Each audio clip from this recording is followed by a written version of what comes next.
This podcast is brought to you by Penji. Penji is a creative subscription service that gives you access to pre-vetted, agency-trained creatives from all over the world. From graphic design to illustrations to social media management and web development, it's all included for one monthly price. It's time to say goodbye to the hassle of searching for top-notch creative talent. With Penji, you get quality and consistency delivered right to your inbox every day. Carefully crafted for you by humans, so meet your new creative team today. Head over to penji.co for more and enter the coupon code located within the podcast show notes.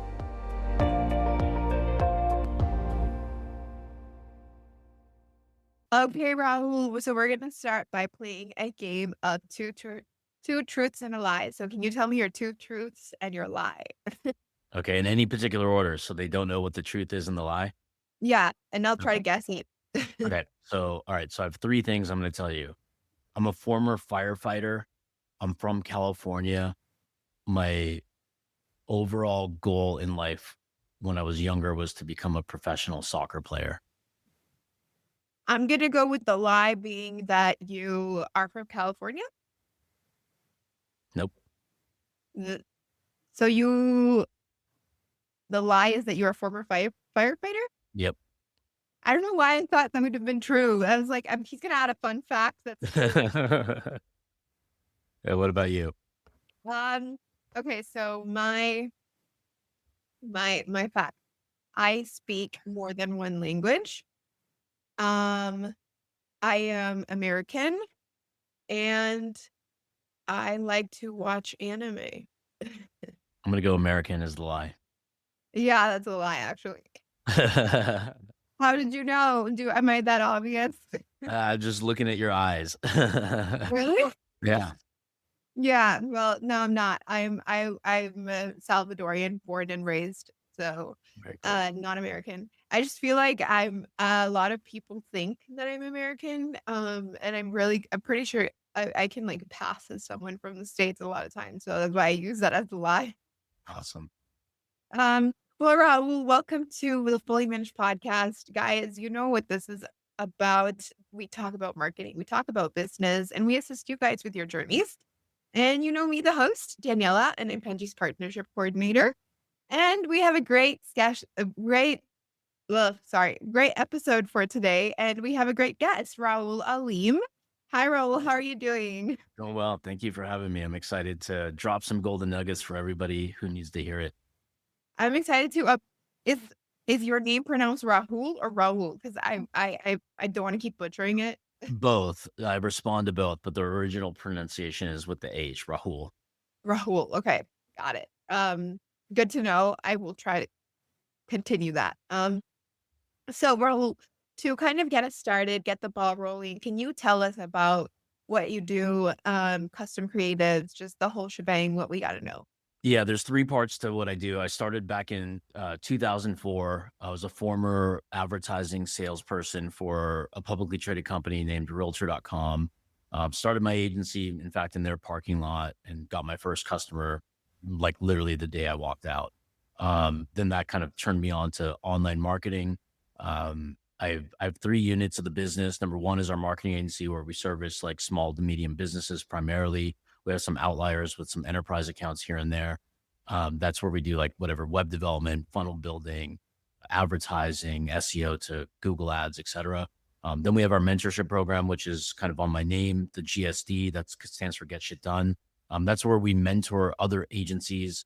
And then our third unit is AI, where we developed a voice AI platform that's plug and play. It's voice AI made simple. So we got a little balls in the air. We have three different units and divisions that we manage and work with. So typically there's never a dull moment or a dull day. I think I lost your audio. You're muted. Oh my gosh. I always mute myself and then forget to unmute. And I start talking and I guests always tell me that. I'm so sorry. Mm-hmm. But I think that's really cool. I really like the fact that you have sort of been, I feel like you sort of described a sweet spot between niching down to a specific group of people, but at the same time being able to expand a little bit out of it. Yeah. I find that a lot of businesses tend to be either way too hyper focused on one thing or too general where there is not like a direction, if that makes sense. Yeah, like the way I recommend brand new people starting as opposed to somebody further along, like brand new people should be really good at absolutely just one thing and be the best at the one thing, no matter what it is, whether it's selling coffee, just sell coffee. Or if, like in my case, the only product that I sold for the first decade, literally decade, was banner ads online. So we didn't do anything else. Were we capable? Absolutely. Did we say yes to it? Absolutely not, because we're so focused to being the specialist in one category that it made us so much more money. Our hiring, our pricing, our delivery services, our whole systems were revolved around one thing. So it made it super easy to understand. The company can operate, it can grow, it can scale. And then we started to expand out as the talent started to expand within our company into other categories of services. And then ultimately we had a bunch of money. And when you have money, you can make bigger mistakes and take bigger risks. And our risks kind of worked to our advantage. Not all of them. We lost a lot, made some bad decisions along the way, which is natural.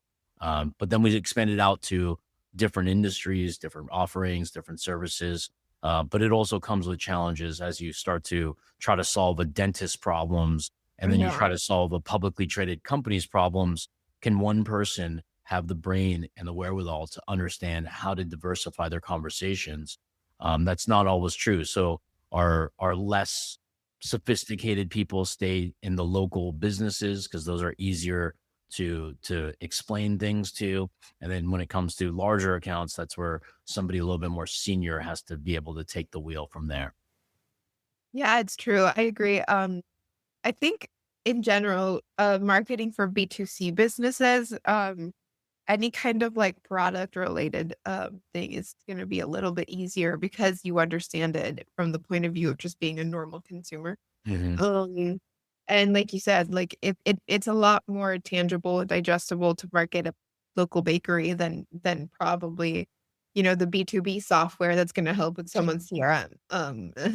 Yeah, yeah, and based on Yeah. avatar, like the target audience, if like the bakery example I'll bring up, like if they don't have the money to be able to pay our minimum rates, then we just don't go after that type of clientele because then we're never going to win because it's always going to be price reduction. If you take it on, you're going to be overworked and underpaid, and then you probably break up within a month or 3 months, and then you'll do it again with the next person. So I'm a big fan of I know your identity, know who you want to help, and go after those people. It's not come one call all because when we get leads, we get all walks of life. Some people are broke, can't even afford to like wake up in the morning, and we're not going to touch that because we're not here, we're not a bar rescue like that television show. We're here to Yeah. take businesses that are motivated, they believe in growth, they believe in technology, and they already have those belief systems before meeting us. Because I'm certainly not going to convince anybody to think the way I think. That's not my job. My job is to say, all right, you're open minded to growing the business. Here's what we can do, and we find a path forward. If they don't have the same belief system we have, there's so many fish in the sea that we just throw them back in, catch and release, and then just go to the right audience that we want to attract.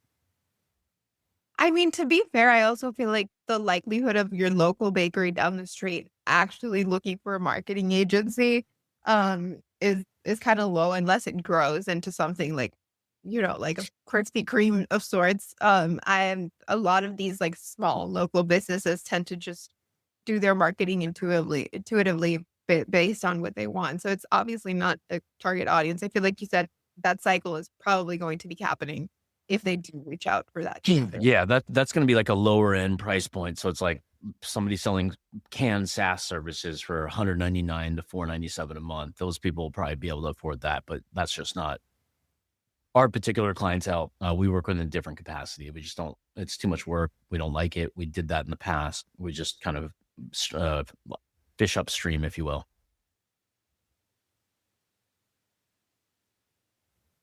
I'm sorry, muted again. But I also was curious because I know that you coach other agencies actually with what you do. And I'm curious to like because you talk to other owners and other people who are in this kind of space, what is a common mindset that you think is, happening a lot that you see owners making? Business owners or agency owners? I would say both. I think it's different for both of them, obviously, but I Yeah. would think, yeah, because you Agency both say owners, agency owners overestimate their own capabilities. The newer they are, the more they do, when it should be the exact opposite. Because if you start an agency and you do web design, SEO, Facebook ads, Google ads, and YouTube, you're pretty much a master of none, and you're never going to make it off the line. For the most part, some people that have the tenacity, the drive, the 24/7 mentality that they're going to do whatever it takes, and they have that built in, their effort is so high that they're going to win the race and they'll catch up with efficiency and be better with managing their time. Those people will win, because they're just never going to stop until they figure it out. Now, I'm on the business owner side. They're going to have a lot of skepticism because it's not going to be the first rodeo to talk to somebody like you. Just think of yourself as you sell snake oil because that's what they're hearing. So how do you now give them confidence that you're not like their past? And that's really kind of how a lot of local businesses make their decision making, because you're no different than the person that screwed me over before this, and your pricing is the same or more. How can I move forward if I don't believe in you, and because I don't believe in the people that took my money because they got rich and I didn't? So that's all you have to really kind of be uh, like conscious and aware of, is that that's what they're feeling right now. So how do you change that mentality without being their therapist? Is like, that's why we do content. That's why we want people to watch the videos that we produce, and we make sure that they do. Otherwise, there's no point of our phone call. If you have a big goal and your company's not going to survive and you need marketing and you need more customers, you have to make a move. Otherwise, your move will be a for sale sign on your own business. So we have to make them comfortable. So it's important that we also become the authority to them before we even met them. So if somebody opted into like our funnel, we need them to watch a 10, 20-minute video, maybe 3 or 4 of them, depending on the offer that they're opting into, so that when we have the conversation, it's not informational, it's highly productive. But most importantly, they're already going to meet and greet us before we even met them. That's very important to all marketing that we do. And it should be to everybody who has any business whatsoever, is get the know, like, and trust off the table. So when you do actually have that introduction, it's really meaningful. It's your moment of truth to close or not close, or help or not help. For sure.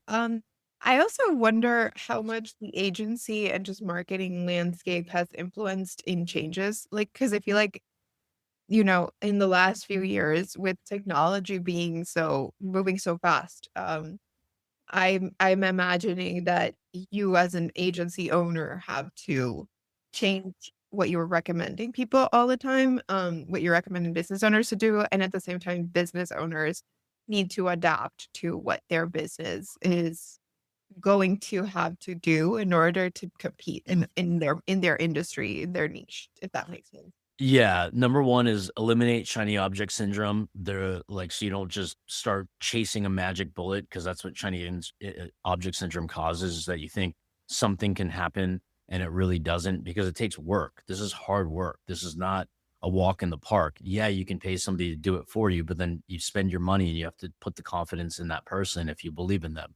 The most important thing is adapting, like you mentioned, to the times. Like AI is here, but then I see business owners like, oh, it's cute. I'm like, nah, it ain't cute. This is going to replace, you will be out of freaking business if you don't do this. If you don't implement AI, have content about if you're a restaurant, you have to have your food on the internet. You have to have your AI automatically send out review requests. You have to have your staff trained on being not salespeople, but champions of the brand, by giving good service, asking them to come back, incentivizing them to come back with a free cake or something, so they become more loyal to the brand. But also get online reviews, get them on an email list so you can blast them out, whether it like Costco does and Amazon does. They're constantly emailing you, and all this technology is all affordable, it's all accessible, it's all Yeah. there. But that's the number one driver in sales, is repeat business for these local brands. But yet they don't have as much repeat business because they're not doing the marketing. They're just saying, all right, well, if you like my food once, you'll just come back forever. That's absolutely not the case. There is no more loyalty. This is not 1990 where people spend 20, 30 years at a job. Right now, the attitude and arrogance of people is different. People have no loyalty to anything at all. They're always looking for a grass is greener on the other side, versus being what's working. So that's our job, is to introduce, explain, and educate, and at the same time, entertain. So they have some sort of value to listen to the videos. So it's not this boring seminar like you might see in a college, like a professor just Yeah. talking at you. That's not our job. Our job is to make this engaging, fun, immersive, show them hope, show them also defeat, that if they keep doing it the way they're doing it, then they're going to get a same result or worse. Right? That's our job. Yeah. We're changers, not problem. Like, we don't create bigger problems for the client. We solve those problems, and sometimes we have to open them up with really good questions and really good answers from them. I also feel like we are living in a moment because you said like, people have no loyalties, and I think that that does definitely, like, consumer behavior definitely has changed, and it's going to influence the way that you handle your business. So I think we are also living in a point in time where we have simultaneously never had as much of a catalog, as big as a catalog. I guess I mean, like, I feel like we have so many options, and at the same time we don't. I don't know if you've heard that feeling of when you go to a restaurant and the menu is huge and you can't choose because of how big the menu is. Mhm. Um, and I think that's kind of like the reality that we're living in. Like, there's so much noise. There's so many people. Everybody's doing marketing. Everyone's doing paid ads. Everyone's doing organic. And what the real challenge, at least for me, is to see businesses stand out from that and not fall into the same pattern of doing that for everyone. Because then, from the point of view of like whoever it is that's looking to be that client, you want to make sure that they're not being overwhelmed and bored. And then what is that attention going to actually be? Right. Yeah. I mean, there are a lot of options. You can do many things when it comes to driving traffic, increasing revenue, decreasing costs. Now, based on the customer, they can do whatever they see. I mean, if they see 30 ads today or 2,000 ads, doesn't matter. They have the choice of which one they want to click on. So as a marketer, we have to captivate the click. So if we get the first click, then our landing page has to get the convert. Once the convert happens, then it's our nurture sequence and gets to a person to help them and discover their pains, their problems, what their potential solutions are on their budget. And then also, of course, timeline decision makers and any uncertainties. Once we have all that information gathered, then we can formulate a plan around a budget. But if we're going to play that secret game of tell me what it costs and I'll tell you if I want it, we're not playing that game. We're already too aged for that. We're smarter than that as an agency owner. If you have $1,000 budget, great. Here's what we can do, and here's what the outcome should be. You need 6 months to do it, and after 6 months, you need the rest of your life to implement. And then as you start making money, start putting more money into more marketing. Either we stay in the same channel and expand, or we diversify into an omni-channel presence if it makes sense based on additional marginal budget that we've created through our profit systems. So it's our job to basically like a doctor does their best to identify a problem and give you a solution. If I go to 10 doctors, I'm going to have possibly 10 different perspectives and 10 different solutions. Now, what do I do as a consumer? I cause my own confusion by having analysis paralysis, by not being a leader, not choosing what's in my gut and saying, let me give this cockamamie excuse of overeducating something that I'm not educated on in the first place. Why are you having 10 calls? Just stop being so skeptical about the world and find what you believe that you can work. And it's not going to be the cheapest price. It might be, but it's not going to be the cheapest price. It's going to be the best solution. If it's the right person and you have a good relationship and rapport and you feel that they can read your mind before you even open your mouth and anticipate your pains and problems with solutions, then you may have come across the right person. So I would argue to say, don't evict that person, run to that person, get their time, hire that person, because they can actually scale your business better than anybody can. Because a lot of business, you show me a business owner, I'll show you somebody that's going out of business. Yeah, I agree. 9 out of 10 go out of business. It's not my stat, it's the world stat. In America, at least 9 out of 10 businesses will be ceasing to exist, will be dead in a coffin after 3 years. The reality is they've been dying all along. They just did a slow death because they were embarrassed that don't want to tell their family members. They don't want to tell their lenders. They owe a bunch of money. And then they think longevity is the smart cycle, but it's not really it. Sometimes you should just kill the business earlier or just hire the right people. That's really the game changer. And I'm a perfect example of that. I hired the worst people possible because I was cheap as shit when I started. And then I hired really good people. And I'm like, God damn, these guys are so expensive. But then what happened was they turned my business around for me. They were passionate about it because they didn't have stress that they were underpaid and they can go pay their bills and still have some left over and enjoy exciting things. But then they just took on 2, 3 people's responsibilities all wrapped into one. So leadership, management, and delegation became so much more simple.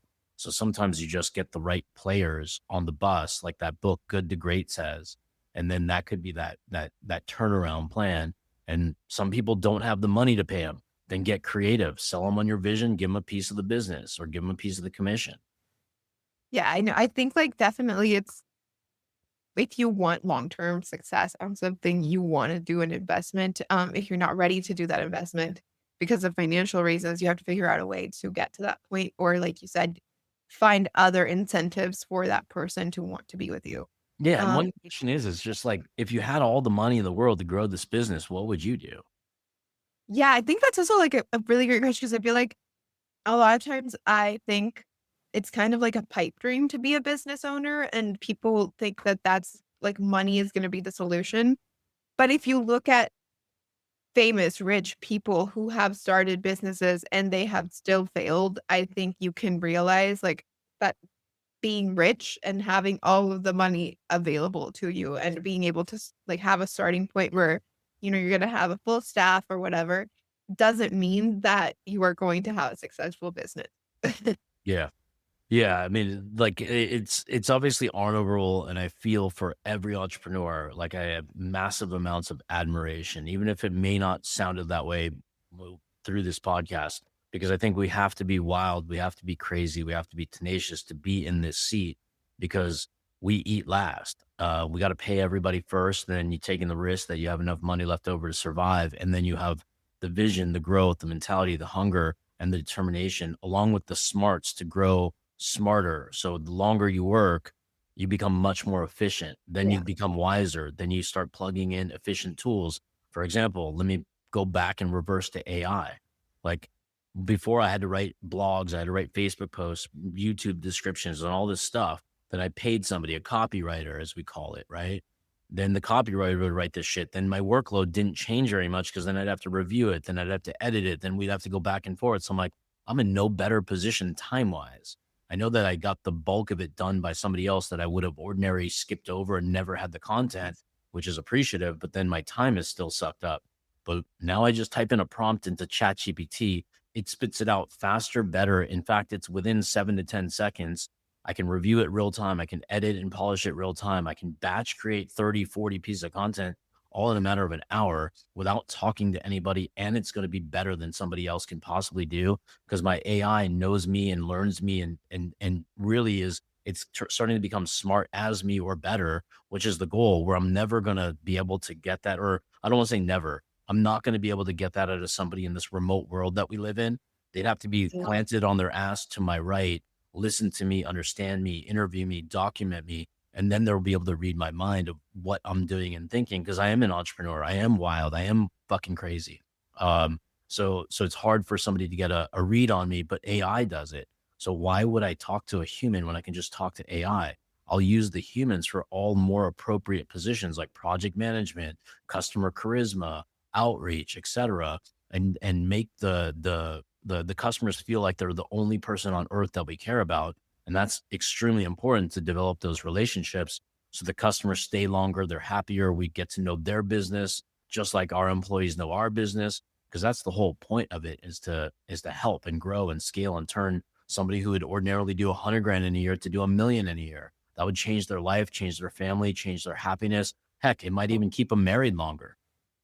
Yeah, I know. I totally agree with you. I do think that you have to be a very courageous person to want to be a business owner. I don't think that like I personally don't subscribe to the idea that it's just kind of that mindset because I think that it's also got to do with like life and privilege and being in a situation where you can start a business because you obviously can't say that to someone who probably doesn't have money to live on to the next day. But I do think that, like you said, it is important to be able to allocate where Yeah. your strengths are, where like, I think that what you touched on, which is AI stuff, Yeah. I agree with ChatGPT. being a godsend. It's not perfect, and it still kind of like fails sometimes, or it's a little wacky. But I think, like you said, that being able to have an AI do something in a really good way for you, and then you still have that human value in other places where AI is just not going to do it, is a Yeah. much better way. And being able to sort of navigate all of that is the true magic. I think it's what's going to lead you towards being more successful than if you're just throwing everything at a wall and seeing what sticks, basically. Yeah, yeah. The spray and pray model doesn't necessarily isn't the smartest model, but like here, I'm putting it in the chat. But this is something that's like gonna expand and grow and just be a common part of today's world. The people who start sooner are going to experience the benefits and the profits and the cost savings much faster versus waiting too long. Kind of like back in the days when cell phones first came out, they were very expensive. They were thousands of dollars. They came in a briefcase. The reception wasn't the greatest, so it was the most expensive it's ever been. But it was also the people who adapted first, learned the first, and understand how to do business because the entrepreneurs are kind of always on. But then no longer then, and back then, meetings you actually drove to, believe it or not, right? Some of you guys aren't old enough to know that you have to drive to meet people. You just and FaceTime all the way. But yeah, we would drive from an hour and a half just to meet one person through traffic. And during that drive, you had nothing to do besides sit in your thoughts or listen to the radio. That was it. You had no other options. Crazy. This was so unproductive when like I'll Yeah. have 5 calls in a day just back Y- to back, you So know? now welcome to the first Yeah. person who bought a cell phone or the first group. Yeah, it's expensive. Yeah, it costs dollars per Yeah. minute. But guess what? If it was a dollar per minute, I'll say $5 per minute, and I was on the call for 100 minutes. Somebody would be like, I would never pay $500. But what if I told you you'd be closing $100,000 per month client? Instead, you'd just be driving doing nothing. Now, this is that same cycle all over again. And now it's incredibly effective. No one ever needs to answer their phone again if they don't want to, but they still won't miss calls. No one needs to follow up with their lead again because you're not doing it anyways for the most part. Most people will call 3 times at maximum, give up and deem the lead a bad lead when the reality is you don't know that answer. You just guessed it because you gave up. You failed. Now, Yeah. sales happen between the 5th and 11th attempt. Yet people only call 3 times. Why is that? Because they just don't know anything and they don't have the wherewithal. They don't have the tenacity. They don't have the systems. Now you don't need to. We built Thinker. It's a voice AI platform that can do inbound, outbound, customer service, sales, qualification, role plays, screening interviews, and also turning a website from just a boring informational website now into a talking website where it can sell you, book you, service you. It's kind of like that outlet that was in the malls. I don't know if they're still popular or not. I don't really go to malls anymore, but Abercrombie and Fitch. Have you heard of Oh, that? yeah, yeah. So Yeah. what did they have outside of Abercrombie and Fitch? Um, hot model. There you go. Hot models. So that's exactly I right. Exactly. Hot models. So like they had the hot models and then they thrived because they drive the traffic in. Good looking girl, good looking guy, come on in the store, people Yeah. buy stuff and get out. Now, what about your website? What if you can add the Abercrombie and Fitch models to the website? Because everybody gets the traffic, whether you know it or not, you're going to have traffic on the website, whether it's you, your friends, your family, your customers, your prospects, but they're leaving. How do you give them that? I call it the Pert Plus experience. That shampoo, the 3-in-1, it's soap, shampoo, and conditioner all in one. But the slogan of Pert Plus back in the days in their commercials was, "You never get a second chance to make a first impression." Now, Yeah. if your first impression is your website will talk to you, engage you, impress you, create the brand awareness, and actually book those people that they've never seen something like this so easy and accessible. They finally got the information because if there's 2 plumbers, one has a smart website and one has an ordinary website, they're going to pick the smart website every time because it talks, it's impressive. They may even share it with their friends and saying, hey, check this out. I've never seen a website talk before. And now they're doing your marketing for you because of excitement. And that's what Thinker, our voice AI brand, has done.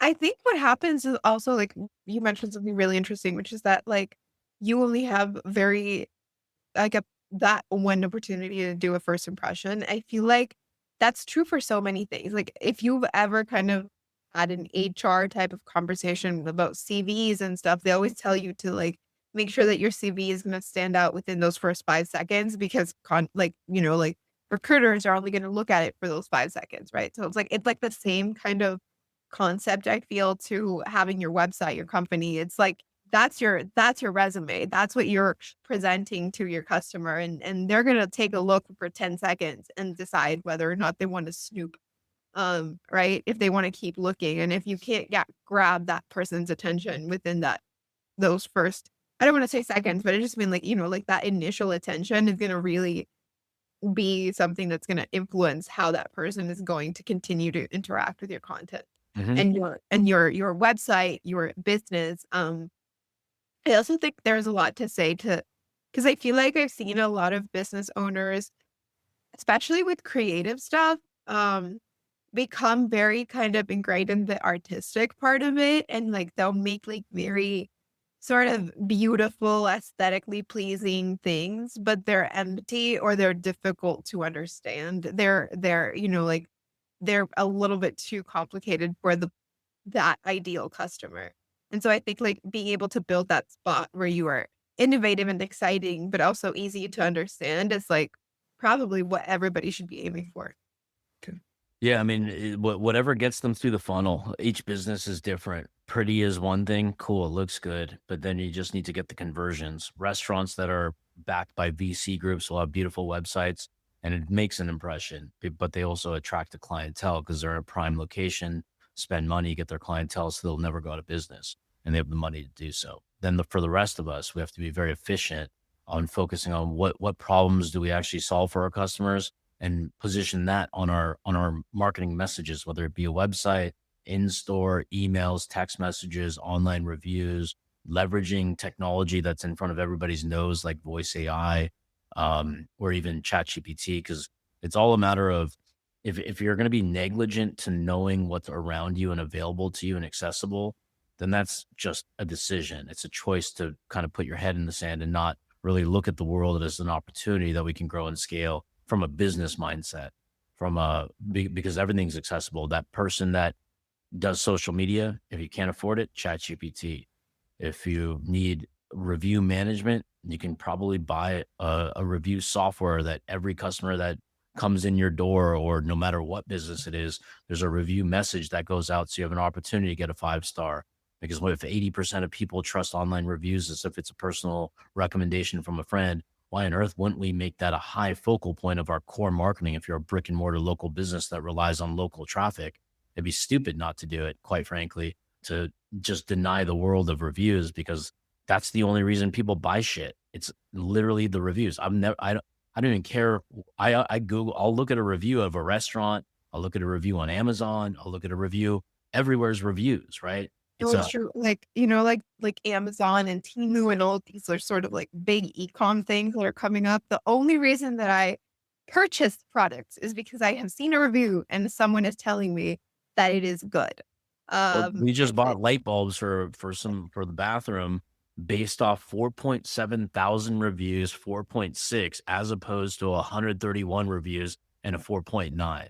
So that's how much of, and I don't know who the hell is behind those brands, nor do I give a shit. It's just a matter of, yeah. yeah, it's just the reviews. I don't know. I didn't read any reviews. I just saw the number. I'm like, all right, cool. They must, if all these people are buying it, can't be wrong. So if they screw me over, so be it. Buy another one. Right. So that's just the way the world works. It's speed of purchase, speed of information delivery, and good kudos to the people who do get reviews. Because then you're probably not going to have as many problems. You can focus on the next problem. Now you've got your social proof out there that people are talking good things about you. Then move on to another problem. How do you get the same customers to buy again? Focus on a repeat purchase system next, and then find the next problem, et cetera. Yeah, and I think that's great, and it's a great note to end this podcast on, Rahul. Before we Thanks finish, for having me. we want to give you the space because if anything that we spoke about resonated with their audience, if they're looking to work with you, they just want to connect, ask you more questions, the floor is yours to tell them where to go. Yeah, the easiest way is go to my Facebook group. It's on my name here, joingsd.com/group. There'll be about 13,000 plus marketers that are probably sharing battle scars and also solutions that have worked for them. We're active every single week doing live trainings. Most of them are free. Some of them are for our private members. And then if you're interested in voice AI and leveling up, it's our voice AI platform is Thinker. That's think like THINKRR.ai. You can play with the web widget yourself if you want to. You can just literally talk to our website. On that website, it can tell you anything. You can even ask it if you have it tell you a joke. So it's a pretty cool thing. The world we live in is remarkable. Awesome. I will be adding the links to the description of this video so that people can easily access them, Rahul. And thank you so much for being here on the podcast today. Thank you for having me. Have a good day. Have a good day, everybody. I will see you on the next episode. You've been listening to Fully Managed, brought to you by Penji. Check out the show notes to learn more about today's guest. And to learn more about Penji, the human-first creative subscription service, head over to penji.co. And by the way, if you're still listening, it would mean the absolute world to us if you were to share this podcast with a friend and, of course, subscribe.